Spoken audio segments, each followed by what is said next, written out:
So, Mr. Flaherty, now that the law has changed, Ontario has moved to regulate single game sports betting. So, what is happening in Ontario? What's OLG doing, for example?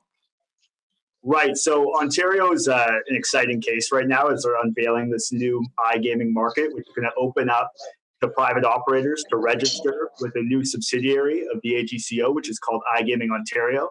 And that's going to bring in private operators who are going to be able to offer their services directly to consumers in Ontario in a regulated way that protects consumers and enhances consumer choice. We'll also the OLG will continue to provide their sports betting option through ProLine, and they just unveiled ProLine Plus, which is still until the new iGaming market's unveiled, the only regulated sports book in Ontario. But it's exciting in Ontario to see this new market coming up that's really going to open things up. And I expect, we're going to see, and we have seen a lot of interest from operators across North America and across the world to coming into Ontario in this new market. And, we're very active in the space here at PLG, and we know that there's lots of land-based operators who are interested in getting involved as well. Mr. Burns, what are other provinces doing? Have they all moved to regulate immediately as well, like Ontario did? And what are the differences between the provinces? For example, if I live in Ontario, can I place a bet on a Saskatchewan platform? No, you can't at this point. Actually, Saskatchewan doesn't have an online platform to be offered at this point in time. But a lot of if you're some provinces work on a residency rule, so if you have to live in the province to actually play on the lottery corporation site. Others, you just have to be in the province, like Alberta. If you're just in the province of Alberta, you can sign on to the site and play on their site. And every province is really taking this a little differently. As the provincial governments have had jurisdiction over gaming for now 35 years, and they've been now evaluating it in their own markets. So what we've seen is obviously very quickly rolling out to online platforms. As I said, all provinces except for Saskatchewan had some sort of legal offering through the online platform. So that sports is up and running there.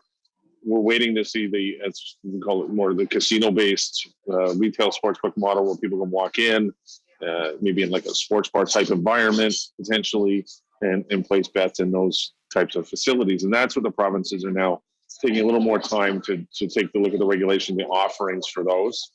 Sports wagering is a product that's predominantly done online, particularly further that on mobile devices. So that's the trend of where sports betting is occurring. That's the trends we see from Europe and the United States. And so it's been very, very quick to get the online offering up and running. But retail is extremely important. It's a great amenity for casinos. They all are anxious to be able to offer it. It helps to attract customers to want to come, maybe play some blackjack, have a meal, bet on sports. It's a very great amenity for a casino to have, and they're anxious to hopefully see them soon. But as the provinces are still working on the details. So, Mr. Flaherty, as Mr. Burns just mentioned, it's not just going to be government. So, who are the major players in the industry now that it's opening up? Right. So in the other provinces outside of Ontario, it'll continue to be the crown corporations. And in Ontario, we're going to see it opened up to all the big players, your FanDuels, your DraftKings, the Score is domestic here in Canada, but they were just acquired by Penn National Gaming, a large gaming corporation in the United States. So we're really going to see a lot of those, big operators looking to expand or acquire entities within Ontario to get access to that market. And then, domestically, you're also going to see companies like Rogers and Torstar have both indicated their intention to get active in the iGaming space and perhaps even the sports betting space. And then as Paul mentioned, the land-based operators are all going to be looking to get involved as well, as it's an important amenity for them, and maybe perhaps rolling out an iGaming product as well. Now, Mr. Burns, we've got a minute for this question, but there's potential for uptick in addiction. So, what's the industry going to be doing to deal with any potential uptick in gaming addiction that this could result?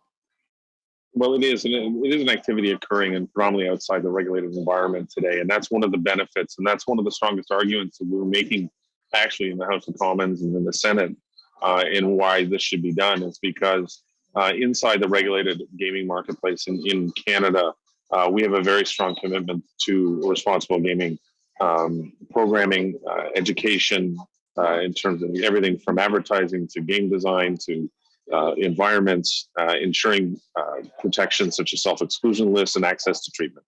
So, and that comes through the government involvement. And so we've had that, and that's what's going to come as we bring all of this now to this regulated environment.